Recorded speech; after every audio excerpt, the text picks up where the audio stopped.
하나님 말씀 함께 같이 보도록 하겠습니다. 창세기 12장 1절부터 3절까지 말씀입니다. 창세기 12장 1절부터 3절까지 말씀 우리 한 목소리로 같이 읽도록 하겠습니다. 여호와께서 아브라함에게 이르시되 너는 너희 고향과 친척과 아비의 집을 떠나 내가 내게 보여줄 땅으로 가라. 내가 너로 큰 민족을 이루고 내게 복을 주어 내 이름을 창대하게 하리니 너는 복이 될지라. 너를 축복하는 자에게는 내가 복을 내리고 너를 저주하는 자에게는 내가 저주하리니 땅의 그 모든 족속이 너로 말미암아 복을 얻을 것이라 하신지라. 아멘. 역사를 히스토리라고 하죠. 히스토리는 his 플러스 story, 이 두 가지의 단어가 합성된 단어라는 사실 우리 성도님들 이미 다 알고 계실 것입니다. 그래서 이 역사를 그분의 이야기라고 이렇게 말합니다. 이 그분이 누구일까요? 바로 하나님이시죠. 하나님의 이야기가 바로 역사인 것입니다. 그래서 하나님은 역사의 주인공이십니다. 그래서 하나님께서는 역사를 이끌어 가시고 또 계획하시고 이끌어 가시고 또 하나님께서 모든 것들을 간섭하시고 또 주인된 분이시기 때문에 또 역사를 통해서 하나님께서 영광을 받으시게 되어져 있습니다. 역사가 자연적으로 흘러가도록 그냥 내버려 두는 것처럼 우리가 볼 수 있지만 사실은 하나님께서 작은 것 하나까지도 하나님의 섭리에 따라서 움직여 가시는 것을 우리는 볼 수가 있습니다. 하나님이 역사를 이루어 가시는 특별한 방법이 있는데 그것은 사람을 통해서입니다. 그래서 많은 분들이 역사의 전면에 세워진 사람들만을 보고서 역사의 주인을 사람이라고 착각하는 경우가 있습니다. 그러나 그 배후에서 보이지 않는 하나님의 손길이 그 사람들을 움직여서 하나님의 역사를 이루어가고 있다는 사실을 분명하게 우리는 이해해야 합니다. 그것을 알지 못한다면 역사를 통해서 하나님을 볼 수 없고 하나님께서 어떻게 섭리하시는지를 이해할 수가 없습니다. 모든 역사에는 하나님의 손길이 미치고 있고 하나님께서 이끌어 가신다는 사실을 믿음으로 바라보는 것이 필요하다는 그런 이야기입니다. 하나님께서 만들어 가시는 역사는 죄로 인해 사망 선고를 받고 받은 인간과 세상을 회복시키시는 구속의 역사입니다. 그래서 그것을 구속사라고 이야기를 하죠. 영어로는 redemptive story라고 이야기를 합니다. 이 하나님의 구속의 역사에 가장 먼저 등장하는 사람이 바로 아브라함입니다. 1번 타자라고 볼 수가 있겠습니다. 물론 아담이 등장하고 아브라함 이전에도 다른 사람들이 등장을 합니다. 그러나 하나님께서는 실패한 첫 아담을 대신하여서 하나님의 나라를 완성할 두 번째 아담, 예수 그리스도시죠. 두 번째 아담을 준비하기 위해서 아브라함을 부르셨고 또 아브라함을 통해서 하나님의 계획을 이끌어 가시는 것을 볼 수가 있습니다. 갈라디아서 3장 8절 말씀을 저희가 한번 같이 보면 좋겠는데 하나님의 특별한 계획을 이야기해 주고 있습니다. 한 목소리로 읽겠습니다. 또 하나님이 이방을 믿음으로 말미암아 의로 정하실 것을 성경이 미리 알고 먼저 아브라함에게 복음을 전하되 모든 이방인이 너로 말미암아 복을 받으리라 하였느니라. 참 귀한 아주 소중한 표현이 나오는데 성경이 미리 알고 먼저 아브라함에게 복음을 전하되 이렇게 나옵니다. 아브라함에게 복음이 전해졌다고 이야기를 하죠. 그리고 아브라함은 이 전해진 복음을 믿음으로 받아들이고 하나님의 자녀가 되었다라고 이렇게 이야기를 합니다. 그런데 하나님께서 아브라함을 불러서 미리 복음을 전하게 하시고 그가 하나님의 자녀가 될 수 있도록 한 이유는 바로 이방인들로 말미암아 복을 얻게끔 하시기 위해서 그렇게 하였다라고 갈라디아서 3장 8절에서 이야기를 하고 있습니다. 하나님은 이방인들을 구원하시기 위해서 아브라함을 부르시고 또 택하셔서 아브라함으로 말미암아 그들의 조상이 될 수 있는 길을 열어 놓으셨다는 것입니다. 사실 이 말씀은 우리들에게는 축복의 말씀이고 은혜의 말씀이지만 유대인들에게는 도저히 받아들일 수 없는 그런 말씀입니다. 하나님이 이방인을 구원하기 위해서 그들의 조상이라고 생각하는 아브라함을 택하시고 부르셨다는 그 사실, 이거는 유대인들에게는 저주와 같은 그런 말씀이라고 볼 수가 있습니다. 왜냐하면 자신들이 선택받은 민족으로서의 자존심과 정체성을 송두리째 잃어버리는 그런 내용의 말씀이기 때문입니다. 그렇지만 성경을 우리가 잘 살펴보면 하나님의 마음속에는 이스라엘 민족만이 있었던 것은 아닙니다. 이스라엘 민족만을 택하신 것은 아니었다라는 것이죠. 이스라엘 민족 이외의 이방인들도 하나님 마음속에 자리 잡고 있었다라고 성경은 여러 군데에서 이야기해주고 있습니다. 우리가 잘 알고 있는 요한복음 3장 16절 말씀에 보면 하나님이 세상을 이처럼 사랑하사라고 이야기합니다. 세상을 이처럼 사랑하사. 이 세상에는요, 인간만 들어간 것이 아니라 하나님께서 만드신 모든 피조물들을 함축적으로 포함하고 있는 단어입니다. 그래서 하나님은 이 세상의 모든 것들, 유대인이나 또 이방인이나 인간이나 또 하나님께서 만드신 모든 피조물들을 사랑하셨다라고 그렇게 이야기하고 있습니다. 하나님은 아브라함을 부르시고 택하셔서 이방인들을 하나님의 백성으로 삼기 위한 계획을 창세기 12장에서부터 펼쳐 나가시기 시작합니다. 그래서 창세기 12장에는 오늘 저희가 함께 읽었던 본문인데요, 하나님께서 아브라함을 부르시는 장면이 구체적으로 잘 기록되어져 있습니다. 12장 말씀은요, 창세기 3장 15절 말씀이 어떤 말씀인지 알고 계시죠? 창세기 3장 15절 말씀을 제가 한번 읽어보겠는데 아마 같이 뜰 겁니다. 같이 읽어보겠습니다. 내가 너로 여자와 원수가 되게 하고 내 후손도 여자의 후손과 원수가 되게 하리니 여자의 후손은 내 머리를 상하게 할 것이요 너는 그의 발꿈치를 상하게 할 것이니라 하시고, 이 말씀은 인간이 죄를 짓고 나서 하나님으로부터 사망이라는 그런 센텐스를 받게 되죠. 사망 선고를 받게 되고 영원히 멸망할 그런 기로에 놓인 인간들에게 하나님께서 그들을 구원하기 위해서 첫 번째로 구원의 계획을 이야기하신 말씀입니다. 그래서 신학자들은 이 말씀을 원시 복음이다, 최초의 복음이다라고 이야기를 합니다. 3장에서 인간들이 죄를 지었고 죄를 짓자마자 하나님께서는 인간을 구원하시기 위한 플랜을 세우신 것입니다. 바로 이것이 첫 번째 복음, 원시 복음이라는 것이죠. 그리고 나서 3장에서부터 쭉 시작해서 12장이 이르기 전까지는요, 인간의 여러 가지 안타까운 면들만 계속해서 성경에 기록되어져 있는 것을 볼 수가 있습니다. 3장에는 인간의 범죄로 인한 타락, 그리고 하나님과의 단절, 형벌 이런 것들이 나타나고요. 물론 구원 계획 3장 15절에 나와 있죠. 그리고 4장부터는 타락한 인간의 어그러진 죄악된 삶의 모습들이 기록되어져 있습니다. 그리고 6장부터는 인간을 보시며 마음 아파하시는 하나님의 모습이 그려져 있고요. 또 7장과 8장은 홍수와 방주에 대해서, 또 9장은 노아와 맺은 언약에 대해서 이렇게 성경에 기록되어져 있고, 10장에는 노아와 그들의 족보에 대해서, 그리고 11장에는 무엇이 기록되어 있는지 알고 계십니까? 바벨탑. 바벨탑이 기록되어져 있죠. 이렇게 보면 바벨탑까지 3장 15절에서 복음에 대한 희망을 하나님께서 주셨는데 그것이 계속해서 진행되면서 좀 좋아질 것 같은 기대가 있어야 되는데 11장에서 오히려 더 인간들은 하나님의 그런 마음을 알지 못하고 하나님께 도달하기 위해서 높은 탑들을 쌓았죠. 그래서 하나님께서는 그 탑을 무너뜨리시고 인간들을 흩어버리십니다.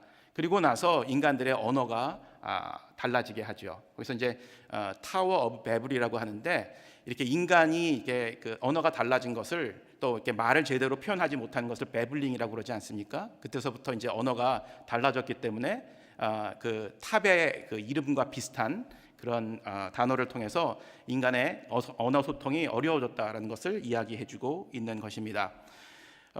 그런데 이 11장 다음이 바로 12장이에요.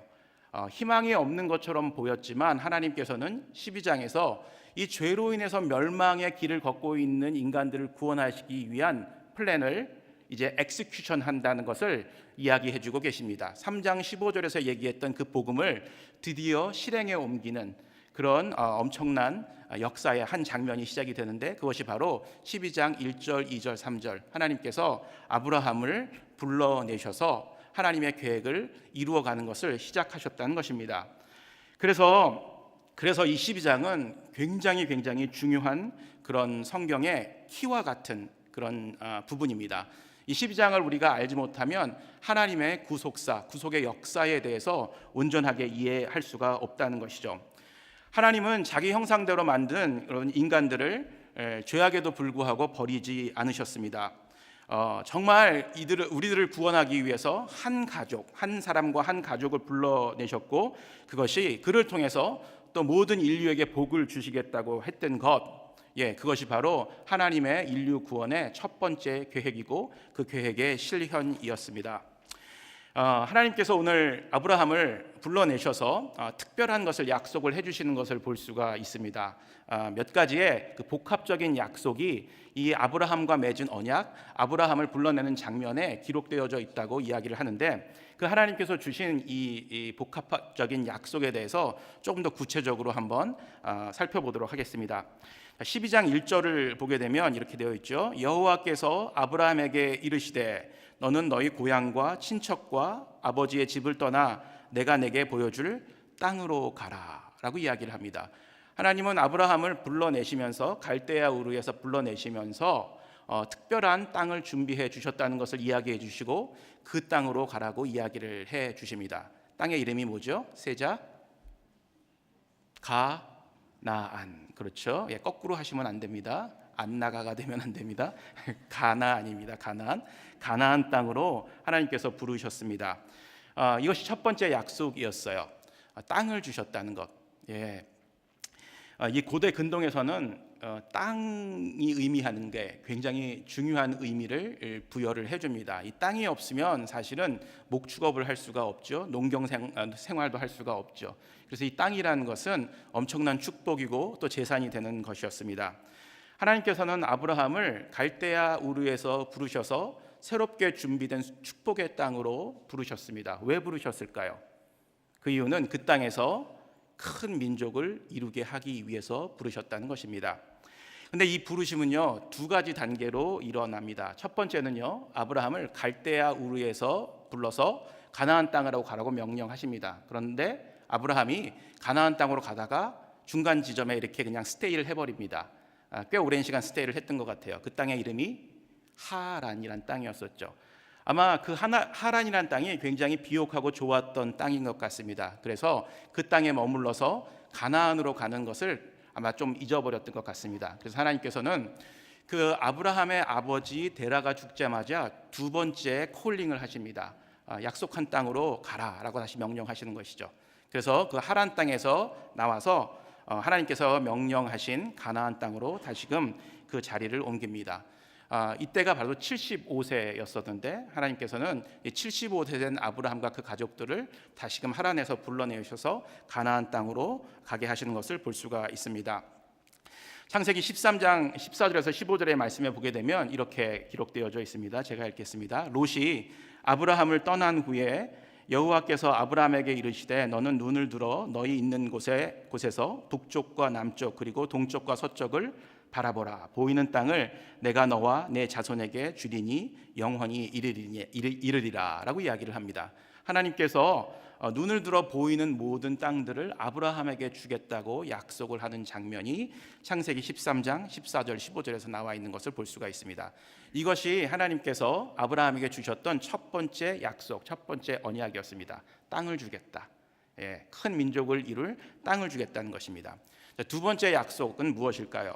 12장 2절에 나와 있는데 두 번째 약속은 내가 너로 큰 민족을 이루고 내게 복을 주어 내 이름을 창대하게 하리니 너는 복이 될지라 라고 이야기를 합니다. 너는 복이 될지라. 제가 이렇게 말씀드려서 죄송한데 복이 되시는 성도님들 되시기를 축복합니다. 아멘. 이 복 받는다는 것은 굉장히 좋은 것입니다. 하나님께서는 우리에게 복을 주시기를 원하시는 그런 분이십니다. 블레싱 하시기를 원하신다는 것이죠. 근데 우리가 이 복이라는 것을 잘못 이해해서 또 이렇게 그 교회적으로 좀 실수하셨던 목사님들도 계신 것 같고요. 이 복을 너무 강조하다 보니까 이 기복 신앙적으로 흘러서 복 받는다라고 하면은 조금 이상하게 생각하는 경우들이 있는데 사실은 이 복이라는 것은 하나님께서 주시는 특별한 선물입니다. 그리고 하나님은 복을 주시기를 원하시는 분이시라는 것이죠. 그래서 우리가 함께 읽었던 이 창세기 12장 1, 2, 3절을 이렇게 보게 되면요, 복이라는 단어, 축복받아라는 단어가 5번이나 나옵니다. 그 짧은 구절에 복받아라, 복받아라, 축복받아라. 그렇죠? 한번 가서 세어 보세요. 5번 나오는 것 확인할 수 있을 것입니다. 하나님께서는요, 아브라함은요, 하나님께서의 그 2번에 이르는 그 부르심에 순종하여서 친척과 아비집을 떠났습니다. 그리고 그가 친척과 모든 것들을 내어놓고 하나님의 말씀에 순종하여 가나안 땅으로 갔기 때문에 하나님으로부터 큰 축복을 받게 됩니다. 바로 큰 민족을 이루게 되고 그 큰 민족의 아비가 된다는 것이죠. 그래서 하나님께서는 이거를 아브라함에게 확인해 주기 위해서 아브라함의 이름을 바꾸어 줍니다. 그래서 처음에는 아브람이었었죠. 그게 어떻게 변하죠? 아브람에서 아브라함 이렇게 됩니다.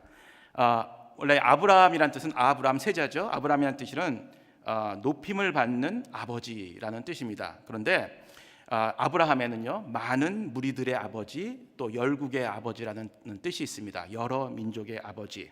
하나님께서는 내가 여러 민족의 아비가 되게 하리라라는 약속을 주셨기 때문에 그 이름까지 바꿔주시면서 그것을 증명해 주십니다. 내가 반드시 이 약속을 너에게 지키리라라는 증명이겠죠. 창세기 17장 4절, 5절, 6절에 보게 되면 그 하나님께서 이름을 바꿔주는 장면이 아주 잘 나와져 있습니다. 제가 한번 읽어보겠습니다. 보라, 내가 언약이 너와 함께 있으니 너는 여러 민족의 아버지가 될지라. 이제 후로는 내 이름을 아브라함이라 하지 아니하고 아브라함이라 하리니 이는 내가 너를 여러 민족의 아버지가 되게 함이니라. 내가 너로 심히 번성하게 하리니 내가 내게서 민족들이 나게 하며 왕들이 내게로부터 나오리라. 이렇게 이야기를 합니다. 그리고 하나님께서는 여기에 그치지 않고 창세기 15장 5절과 6절에서 아브라함을 장막 밖으로 불러내서 밤의 하늘을, 별들이 무수하게 많은 그 하늘들을 보여주시면서 정말 하늘을 우러러 무별들을 셀 수 있나 보라. 또 그에게 이르시되 내가 자손이 이와 같으리라 라고 약속을 해주십니다. 그리고 이 6절, 15장 6절에 보게 되면 아브라함이 여호와를 믿으니 여호와께서 그를 의롭게 여기셨다라고 이야기를 합니다. 아브라함이 여호와를 믿으니, 그 약속을 믿으니 하나님께서 어떻게 하셨다고요? 의롭게 하셨다라고 이야기를 하고 계십니다. 자, 이제 세 번째 하나님의 축복입니다. 세 번째 축복은요, 복의 근원이 되게 하셨다는 것이에요. 12장 3절에 너를 축복하는 자에게는 내가 복을 내리고 너를 저주하는 자에게는 내가 저주하리니 땅의 모든 족속들이 너로 말미암아 복을 얻을 것이니라 하신지라. 복을 얻을 것이니라. 복 이렇게 나오는 것을 볼 수가 있습니다. 창세기 12장 2절과 3절, 아까 말씀드린 것처럼 복이 5차례 이렇게 기록되어져 있는 것을 볼 수가 있습니다. 그리고 이 아브라함에게 임하였던 하나님의 복은요, 결과적으로는요, 모든 인류에게 그 복이 흘러나가게 됩니다. 아브라함이 여러 민족의, 많은 민족의 아버지가 됐기 때문에 그 아브라함의 자손이 된 사람들에게는요, 하나님의 이 축복, 의롭게 하시는 축복이 흘러가게 되었다라는 것입니다. 이 의로워진다는 것, 아까 뭐라고 말씀드렸죠? 15장 6절에서 아브라함이 하나님의 약속을 믿음에, 어떻게 됐다고요? 하나님께서 의롭게 여기셨다라고 이야기를 합니다. 자, 우리가 의롭게 되는 것은 무엇으로 가능하죠? 우리의 힘과 능력으로? 아니에요. 믿음으로만 가능하다는 것이에요. 우리는 의로워질 수 있는 존재가 아닙니다. 죄인이기 때문에 그렇죠. 오직 의로우신 분은 하나님 한 분이십니다. 그러나 우리는 하나님의 의를 우리가 빌려 쓸 수가 있죠. 그래서 의롭다 칭함을 받을 수가 있다, 이렇게 배웠죠.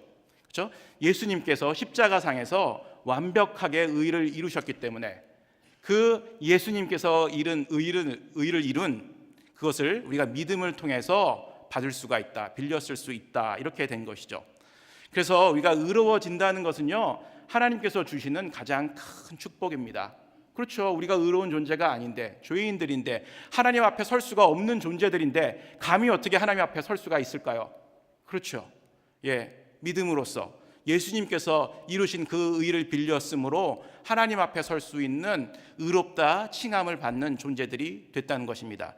이거보다 더 큰 축복이 있습니까? 저는 이거보다 더 큰 축복은 없다고 생각합니다. 하나님께서는 우리가 하나님 앞에 나갈 수 있는 의로운 존재로 만들어 주셨습니다. 이것이 바로 아브라함에게 주신 하나님의 약속이고, 그리고 그 복이 우리들에게도 임하게 됐다는 것입니다. 하나님은 아브라함을 불러내어 약속대로 큰 민족을 이루게 하시고 열국의 아비가 되게 하십니다.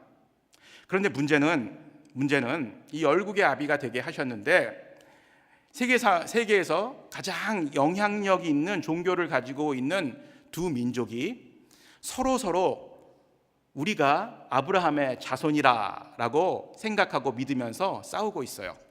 어디와 어디가 싸우고 있죠? 유대인들을 대표하는 이스라엘과, 그렇죠? 또 어디죠? 이슬람을 대표하는 아랍 민족들이 서로 싸우고 있어요. 우리가 아브라함의 적자다, 그렇죠? 첫 번째 자손이다, 이렇게 이야기를 하고 있습니다. 문명의 충돌이라는 책을 쓴 사무엘 헌팅턴이라는 박사는 그의 논문에서 냉전 이후의 시대는 서방과 라틴 아메리카, 이슬람, 힌두 등 7개에서 8개의 문명들이 나누어져 있으며 국가 간의 무력한 충돌이 발생하는데, 그것은 이념의 차이가 아니라 전통, 문화, 종교적인 차이 때문이라고 주장을 했습니다. 그는 유대교와 이슬람교의 충돌을 예언하였는데, 유대교와 이슬람교의 충돌은 결국 누가 아브라함의 친자손인가를 확인하기 위한 몸부림으로 이해할 수 있다라고 그렇게 설명을 했습니다. 그래서 이제 유대인들은요, 말씀드린 것처럼 자기 자신들이 아브라함의 첫 번째 자손이라고 생각을 합니다. 이삭이 아브라함의 첫 번째 아들이라고 믿고 있고, 그 모리아상에서 하나님께 드려진 아들이 바로 이삭이다라고 그렇게 이야기를 합니다. 그리고 그들은 성경을 믿고 있기 때문에 아브라함이 헤브론에서 죽었고 장사되었다는 사실을 믿고 있습니다. 반면에 무슬림들도 아브라함을 조상으로 믿고 있어요. 이들은 이스마엘이 아브라함의 첫 번째 아들이라고 주장을 합니다. 그리고 그 모리아상에서 드려졌던 아들이 이스마엘이라고 이야기를 하죠. 그리고 또 아브라함이 메카에서 죽었고 그의 무덤도 메카에 있다고 주장을 합니다. 이 무슬림의 주장들은 좀 허무맹랑한 데가 있어요. 이게 좀 이해 안 되는 부분들이 너무 많이 있는데, 아무튼 그들은 이런 논리들을 내세워서 자기네들이 이 아브라함이 자기네의 조상이다라고 이야기를 합니다. 2002년도에 타임즈에서 그래서 이 부분에 대해서 한번 그 기사를 다룬 적이 있었는데, 아브라함의 얼굴과 함께 다음과 같은 글을 실었어요. 무슬림들, 크리스천들, 유대인들은 아브라함이 자신의 조상이라고 한결같이 주장하고 있다. 이어서 이 아브라함이 이들 모두를 중재하기 위한 평화의 사도가 되어야 한다. 과연 이것이 가능할까? 과연 가능할까요? 그렇지 않습니다. 이 유대교와 이슬람 간의 갈등은요, 7세기 이후부터 지금까지 이어져 가고 있습니다. 어떠한 인간의 노력으로, 정치적으로 또 경제적으로 외교적인 노력으로도 해결이 안 되고 있습니다. 정말 하나가 될 것 같지 않은 그런 두 부류의 민족이라고 볼 수가 있습니다. 그러나 성경에서는 유대교가 주장하는 그런 아브라함, 또 무슬림들이 주장하는 아브라함보다는 성경에서는 아브라함은 믿는 자들의 조상이다라고 이야기를 합니다. 믿는 자들의 조상. 창세기 17장에서 아브라함을 열국의 아버지라고 부릅니다. 이것은 하나님 나라의 건설이 아브라함으로부터 시작됐다라는 것을 의미합니다. 이것이 바로 하나님의 언약이고 하나님의 계획이고 하나님의 비밀입니다. 그래서 이 하나님의 구속의 역사는 아브라함으로부터 시작이 되었다라고 이야기할 수 있겠습니다. 그리고 아브라함이 열국의 아버지가 된다는 것은요, 아브라함이 바로 구원받은 자의 첫 번째 열매가 되었다는 그런 이야기입니다. 아까 창세기 15장 6절에서 무엇이라고 얘기했죠? 아브라함이 하나님의 약속을 믿음에, 그렇죠? 하나님께서 의롭다 칭하셨다라고 이야기를 했다고 그러죠. 그러니까 결국은 아브라함이요, 하나님의 자손이 된 것은, 하나님의 자녀가 된 것은 무엇으로 한 것이죠? 믿음으로 하나님의 자녀가 되었다는 것입니다. 성경에서 이야기해주는 하나님의 자녀가 되는 방법은 육적인 계보를 통해서 되는 것이 아니라 오직 믿음을 통해서만 하나님의 자녀가 될 수 있다는 사실을 아브라함의 모습을 통해서 분명하게 이야기해주고 있는 것입니다. 유대인이나 무슬림이나 그리스도인들 모두는 아브라함의 자손이 될 수가 있습니다. 어떻게요? 믿음을 통해서 아브라함의 자손이 될 수가 있고 하나님의 자녀가 될 수 있다는 사실을 성경에서 분명하게 이야기해주고 있다는 것입니다. 이것이 바로 하나님께서 우리에게 주신 언약이고 또 하나님께서 우리에게 주신 축복이고 인류를 구원하시기 원하는 계획이라는 것입니다. 로마서 4장에는 아브라함이 믿음으로 의롭다 칭함을 받아 믿음의 조상이 되었다는 사실을 분명하게 이야기해주고 있습니다. 로마서 4장 1절부터 3절까지 말씀 한번 우리 또박또박 읽어보겠습니다. 시작. 그런즉 육신으로 우리 조상인 아브라함이 무엇을 얻었다 하리요? 만일 아브라함이 행위로서 의롭다 하심을 받았으면 자랑할 것이 있으려니와 하나님 앞에서는 없느니라. 성경이 무엇을 말하느냐? 아브라함이 하나님을 믿음에 그것이 그에게 의로 여겨진 바 되었느니라. 그렇죠. 결국 아브라함은 믿음을 통해서 하나님의 자녀가 되었고 믿음의 조상이 되었다라고 이야기를 해주고 있습니다. 하나님께서 아브라함을 열국의 아버지가 되게 하신 그 특별한 이유는 구별된 하나님의 나라를 만드시고 또 그 나라를 통해서 열방이 주께로 돌아오게 하시려는 하나님의 계획 또 하나님의 의지 때문이었습니다. 사실은 하나님께서는요 유대 민족을 통해서 이 일을 이루어 나가시려고 하셨습니다. 그래서 유대 민족을 택하신 족속 선민 민족이라고 이야기를 하죠. 그렇지만 그들은 하나님께서 그들을 택하신 이유를 온전하게 깨달아 알지 못하였습니다. 그리고 그 프라이드 때문에 그 자존심 때문에 그리고 스스로 의롭게 여기는 그 마음 때문에 하나님의 선하시고 온전하신 뜻을 올바로 깨달아 알지 못하고 있다는 것입니다. 또 무슬림들은 어떻습니까? 사실은 이 이슬람이요 굉장히 행위 중심적인 종교인 것 알고 계십니까? 오신육행이라는 그런 특별한 그런 그 신앙의 요소들이 있는데 5가지를 믿고 6가지를 행해야 된다라고 이야기를 합니다. 이 행함을 통해서 구원받을 수 있다고 강하게 믿고 있는 사람들이 바로 무슬림들입니다. 그 오신육행, 육행 중에서 혹시 지하드라는 것을 들어보신 적이 있습니까? 지하드라는 것은요 자기와 같은 믿음이 다른 사람들을 알라의 이름으로 죽일 수 있다는 것입니다. 그 죽이게 되면 어떻게 됩니까? 그렇죠? 알라로부터 축복을 받고 또 영원한 그런 삶을 누리며 천국에서 살 수 있다라고 그렇게 이야기를 한 것입니다. 그래서 그 이슬람의 젊은 남자들이 그렇죠? 자살 폭탄 테러를 거침없이 하지 않습니까? 지하드를 하는 것이죠. 근데 그 지하드를 벌인 그 지하드 성전이라고 하는데 그 성전을 감당한 사람들에게는요 특별히 남자들에게는요 그들이 말하는 천국에 가서 70명의 여인들과 함께 살 수 있다라는 그런 약속이 있습니다. 하시는 분이 있는데 절대 좋은 게 아닙니다. 이게 70명의 여자들과 함께 산다고 생각을 해보십시오. 그렇죠. 축복이 아닐 수도 있습니다. 좋아하지 마십시오. 예, 한 분 모시고 사는 것도 너무 힘든데 그렇지 않습니까? 예, 절대 축복이 아닙니다. 예.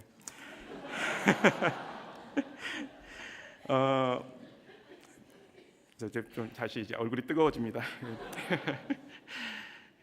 그래서 이 하나님께서 주신 이 언약을 통해서 우리가 누릴 수 있는 축복은요, 그 아브라함의 하나님, 이삭의 하나님, 야곱의 하나님이 되셨던 이 하나님은요, 유대인의 하나님뿐만이 아니라 우리의 하나님도 되시고 무슬림의 하나님도 되신다는 것입니다.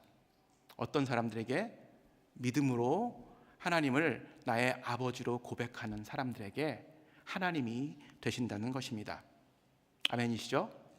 우리 정말 믿음을 고백해서 하나님이 우리의 아버지가 되신 것 아닙니까? 선한 일, 착한 일 해서 하나님이 우리의 아버지가 되신 것이 아닙니다. 언약의 자손이라는 측면에서 볼 때 유대인들이 아닌 다른 민족들이 언약의 백성이 될 수 있는 길은 거의 없습니다. 단 한 가지 길이 있다면 선교를 통해서 가능합니다. 선교를 통해서 복음을 증거하고 그 전달된 복음이 그들의 마음속에 심기어져서 하나님을 주라 고백하고 하나님의 뜻에 따라 순종하는 삶을 살 때 바로 하나님의 자녀가 될 수 있고 아브라함의 자손이 될 수 있다는 것입니다. 무슬림도 역시 마찬가지죠. 그런데 이 무슬림이 이 복음을 받아들이는 것은 너무너무 힘든 일입니다. 그들의 사고 체계와 그들의 마음속에 있는 스트롱홀드가 이 복음을 받아들일 수 없도록 만듭니다. 선교사님들 이야기를 들어보면 그렇죠? 20년, 30년 사역을 해도 한 명의 개종자를 만들어내기가 어렵다라는 그런 말씀을 하십니다. 어떻게 그러면 이 무슬림들에게 복음을 전할 수가 있고 또 하나님의 자녀가 진정한 자녀가 될 수 있는 기회를 줄 수가 있을까요?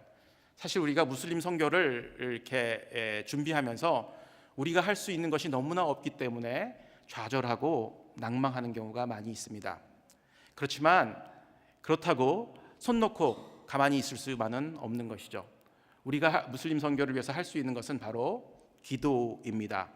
그래서 저희 초대교회에서는요, 이 무슬림을 사랑하고 그들에게 복음을 증거하기 위해서 벌써 9년째 이 무슬림들을 위한 중보기도 운동을 벌이고 있습니다. Loving Muslim Through Prayer. 혹시 성도 여러분들 이 책 보셨죠? 이게 9번째 나온 책입니다. 그렇죠? 이거 굉장히 소중한 책이에요. 이 책이 사실은 저희 교회에서만 읽혀지는 그런 책은 아닙니다. 이 책이 나오면 한 30여 개의 교회들에게 이 책을 나누어 줍니다. 그래서 이 책을 가지고 함께 기도합니다.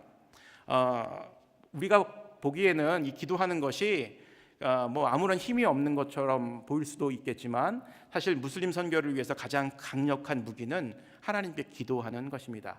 이 기도를 통해서 복음을 알지 못하는 무슬림들이 복음을 알게 되고 또 그런 어렵고 힘든 곳에서 사역하시는 선교사님들이 힘을 얻고 사역을 하게 됩니다. 저희도 무슬림권의 선교사님들을 파송을 해서 저희 교회에서 파송한 선교사님들이 무슬림 지역에서 사역을 하고 계시죠. 예, 우리 조 땡땡 목사님, 선교사님 열심히 사역을 하고 있고 아랍어도 굉장히 열심히 지금 배우셔서 제가 지난번에 갔었을 때 그 약도 이렇게 살 수 있도록 통역을 해주셨습니다. 근데 통역이 잘 됐는지는 모르겠지만 그 약을 먹고 나서 별 효험은 사실은 없었습니다. 그래서 아무래도 통역을 잘못한 건지 약을 잘못 준 건지는 모르겠지만 열심히 그래도 그 아랍어를 배우고 계십니다. 또 우리 김땡땡 선교사님, 그 이집트에서 열심히 사역을 하고 계시죠. 벌써 우리가 두 분의 선교사님들을 파송하고 계속해서 기도로 지원하고 있습니다. 우리 이세권 선교사님들이세요. 우리 자녀예요. 우리가 그렇게 힘든 곳에 보냈는데 어떻게 기도 안 하고 가만히 앉아 있을 수 있겠습니까? 무슬림을 위한 기도 꼭 우리 성도님들이 함께 참여해 주셔야 합니다. 금식도 해 주십시오. 함께 금식하면서 기도할 때 더 기도가 강력한 힘을 발휘할 것입니다. 라마단 기간 동안에 무슬림들은 그들의 신인 알라에게 기도를 합니다. 올해 라마단 기간은 5월 6일부터 6월 4일 동안에 기도를 합니다. 무엇을 위해서 기도할까요? 아마 뭐 그들의 신인 알라에게 자신들의 삶을 축복해달라고 또 행복한 삶을 살게 해달라고 기도할 것 같습니다. 그리고 이슬람이 잘 포교될 수 있도록 또 기도하겠죠. 우리는 이 라마단 기간 동안에 특별히 이 무슬림들을 마음에 품고 기도해야 될 것입니다. 그들이 하나님의 자녀가 될 수 있도록 아브라함의 진정한 자녀가 될 수 있도록 믿음으로 구원받을 수 있도록 우리 이슬람들을 위해서 기도해야 되고요. 또 우리가 파송한 선교사님들을 위해서 또 아랍권과 또 북아프리카 지역에서 어려운 지역에서 사역하고 계신 선교사님들을 위해서 저희가 함께 기도해야 될 것입니다. 또한 이 미국에도 엄청난 무슬림 인구들이 몰려들고 있습니다. 이제는 무슬림이 우리의 이웃이 되었습니다. 우리 자녀들이 다니는 학교에 무슬림의 자녀들이 학교에 나오고 어쩌면 우리 자녀들이 커서 결혼하겠다고 처자를 데리고 왔는데 무슬림일 수도 있습니다. 그렇죠? 그만큼 무슬림들이 많아졌습니다. 그들을 어떻게 그리스도의 사랑으로 품어야 할까요? 그들을 어떻게 하나님의 복음으로 변화시켜야 할까요?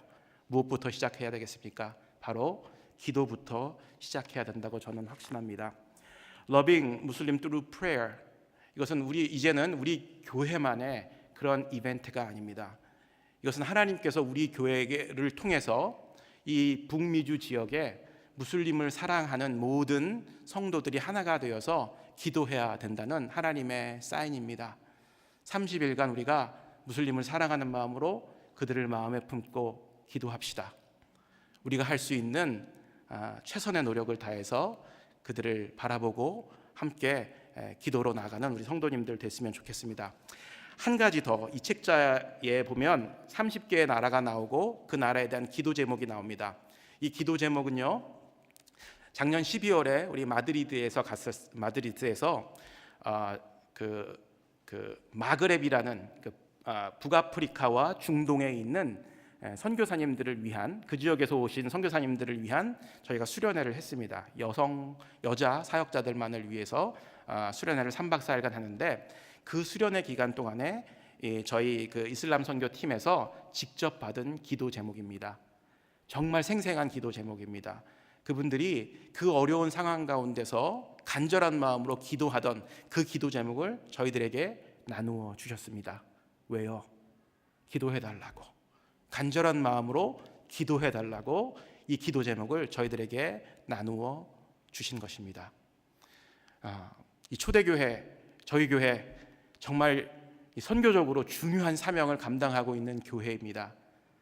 하나님께서 초대교회를 통해서 이슬람 사역을 이끌어가고 계십니다.